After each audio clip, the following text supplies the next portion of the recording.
Ini ang Digicast Negros 10, ang top 10 ng mga balita sa Negros Island region ang amo ni kadulong sa inyo.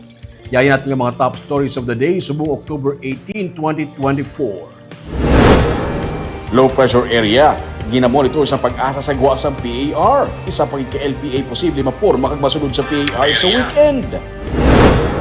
Porsyon sa circumferential road siradaan karon sa gabi kag sa Domingo nga adlaw. DepEd Medical Officer nagsiling nga may reported nga kaso sa viral exanthem sa bilog nga Negros. Nabalik na power supply sa bilog nga Ibi Magalona, Victoria Manapla, sunod sa Nuneco. Kag sa good vibes, batchoy nga may kansi sa tripping ni Roming kag ang hampang archery ato diskubri